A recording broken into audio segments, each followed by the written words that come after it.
2026年7月11號夜晚，啟德主場館個 show 開唔成，正式演唱會臨開場前4日煞停，3晚大 show 變3場答謝會。台上企嘅係鄭秀文，佢同全場觀眾講咗一件事：當年紅館開 show 唱到一半，成個場突然停電，嗰一刻佢第一個諗起嘅人係許志安。今次啟德煞停，佢話第一個諗起嘅仲係許志安。佢話唔想一個人面對今晚，台下尖叫掌聲，兩公婆牽手合唱。但同一時間，網上面有一句留言好靜好冷，我還記得嗰架的士。大家好，我係你哋嘅老友。今日呢個故仔我唔係報新聞，我係想同你一層一層咁拆。拆乜嘢？拆3樣嘢，你記住先。第一，37年佢哋鬆過2次手。邊2次？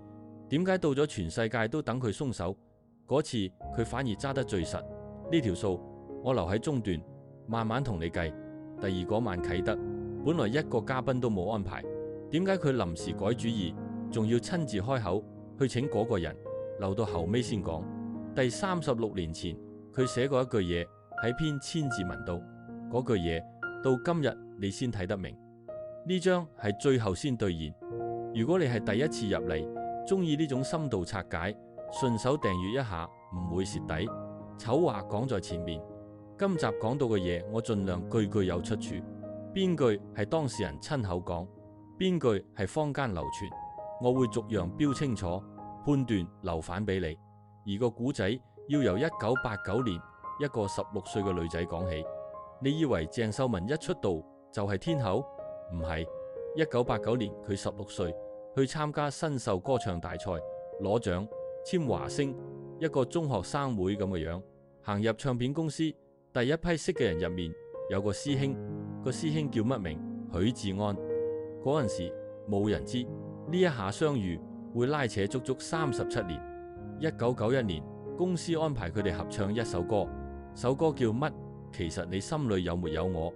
各位，你聽清楚個歌名，其實你心裏有沒有我？有啲歌名真係一語成讖，一問問足半世。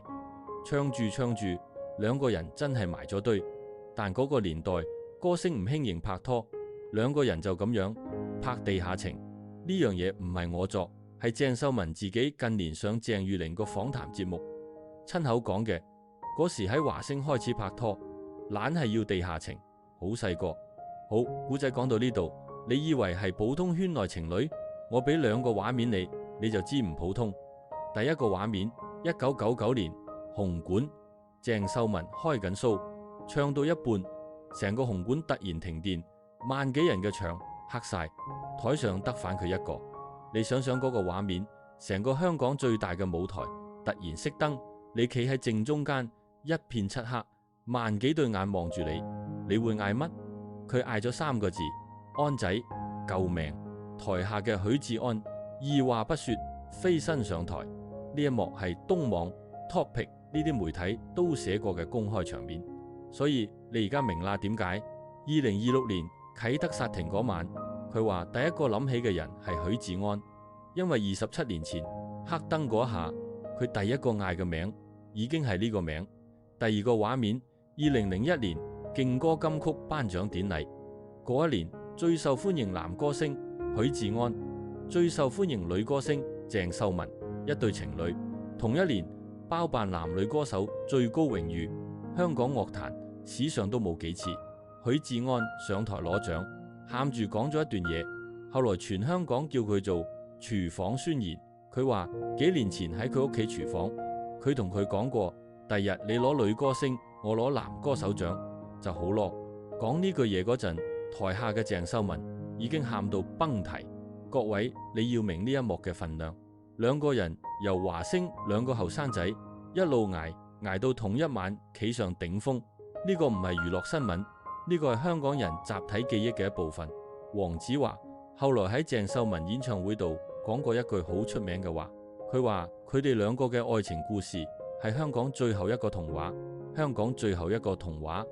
而鄭秀文自己呢，佢慢慢變成你哋識嘅嗰個天后，紅館票房紀錄保持者，全香港最自律嘅女人，做 gym 做到6嚿腹肌，行過抑鬱低谷都可以企返起身。呢段低潮佢自己公開講過，我唔多講，尊重返佢本人，講幾多就係幾多。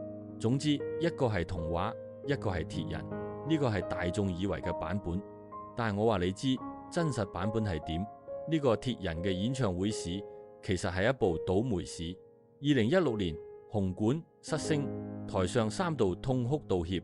2023年本來連開13場，臨開 show 確診長新冠，搞到把聲沙晒，體力繃緊，成個 show 延期成年。之後仲試過彩排前後腰肌腱撕裂，到2026年終於捱到啟德主場館亞洲巡迴終點站，臨開場4日部件故障煞停。一個咁自律嘅人，準備得咁足嘅人，偏偏次次喺個舞台度撞板。而嗰個童話呢？童話嘅結局你哋都知。2019年4月，一段16分鐘嘅車廂片段，將成個童話當眾撕爛。但最殘忍嘅故仔，往往就係咁樣開始嘅，因為佢俾你睇晒最靚嗰一面，先至捨得落刀。37年2次鬆手，而家逐次同你計。2004年情人節前夕，各位你聽清楚個時間點，唔係普通嘅一日，係情人節前夕。全香港啲情侶訂緊台買緊花嗰幾日，許志安對外宣布同鄭秀文分手。嗰陣時佢哋拍咗幾耐拖？由1991年計13年，一個女人由18歲拍到31歲。你想想，一個女人最靚嗰10幾年，全部俾晒一個人，然後喺情人節前夕聽到分手2個字，點解分？兩個當事人由始至終都冇公開講過一個完整版本。坊間有好多流傳嘅講法，我一個都唔會講，因為冇一個有可靠信源。我淨係話你知有出處嘅嘢。分手之後，許志安先後有過2段新感情，一段係佢嘅助手，一段係模特兒余德林。呢啲係當年公開報道過嘅。而鄭秀文嗰邊呢？嗰幾年係佢人生最黑嘅一段，佢閉關消失喺公眾眼前一段好長嘅時間。嗰段低潮，佢後來自己親口公開講過。我頭先講咗，尊重佢本人，我唔會加鹽加醋，我淨係想你記住一個對比：一邊開始咗新戀情，一邊閂埋門。你以為最傷係呢度？唔係，分手只係前菜，因為分手起碼係2個人之間嘅事，跟住嗰一鬆係佢自己一個人親手做嘅。時間跳到2010年，呢6年入面發生咗啲乜？我快手同你過一次。2007年，許志安爸爸過身，鄭秀文有去自製，分咗手，百事照到，呢個係公開報道。2009年，2個人一齊現身張衛健婚禮。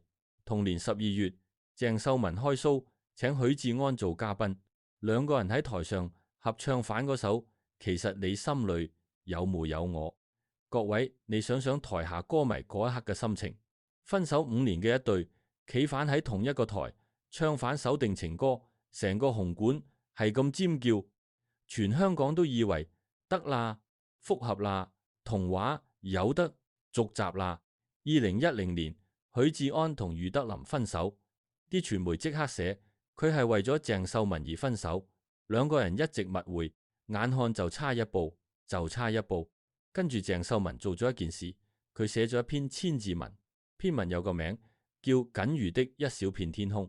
佢喺篇文入面澄清，2個人冇復合，由分手嗰日起從來冇一齊過。但係篇文最痛嘅唔係澄清，係佢親手寫低嘅2句嘢。第一句，佢咁形容許志安，佢話打從16歲識呢個人，冥冥之中2個人就成咗彼此生命入面嘅守護者。第二句講到復合，有些關係我實在驚動不起，也不敢驚動。你聽唔聽到？唔敢。一個喺紅館黑燈都夠膽企喺台中間嘅女人，一個後來喺台上失聲，喊完抹乾眼淚照唱嘅女人，全香港最硬淨嘅女人，講唔敢。呢個就係第二鬆。第一鬆係人哋放開佢，第二鬆係佢自己親手推開門，明明開緊一條縫，佢自己閂埋佢。點解佢冇解釋過？佢後來上內地節目《魯豫有約》先講反，嗰嗰陣時有諗過復合，但係一直冇勇氣，唔知應該做啲乜，就咁擺喺心入面。好彩古仔冇完。2011年3月，兩個人喺餐廳俾人影到食飯，今次冇再閂門，公開承認復合。鄭秀文出咗份聲明，入面有一句你要記住，因為呢句嘢係成集嘅鎖匙。佢話我唔係要成就啲驚天動地嘅愛情，我只係想踏實咁經營一段平凡人的情感。2013年佢生日嗰日，許志安求婚，查理島擺酒之後默認已婚。拍拖10年，分開10年，結婚呢條數係鄭秀文自己喺訪談度親口咁樣總結嘅。童話兜咗一個大圈，好似終於去到 happy ending 4個字前面。你以為講完我話你知，前面呢兩鬆加埋一齊都只係鋪墊真正嘅刀。2019年先落。2019年4月，一段的士車廂片段流出，片入面係邊個？許志安同黃心穎。片有幾長？16分鐘。入面發生咗乜嘢？又錫又攬，全香港人人睇到。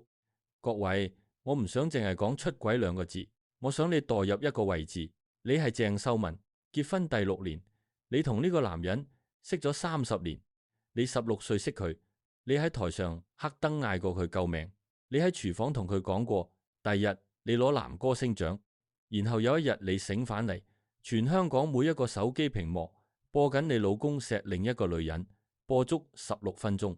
16分鐘係幾長？你而家開個計時器，坐定定16分鐘，乜都唔做，好長地。而全香港係逐秒逐秒咁睇。許志安開記者會，喊到崩潰。佢講咗一句嘢，呢句係佢親口講，全港媒體都拍到。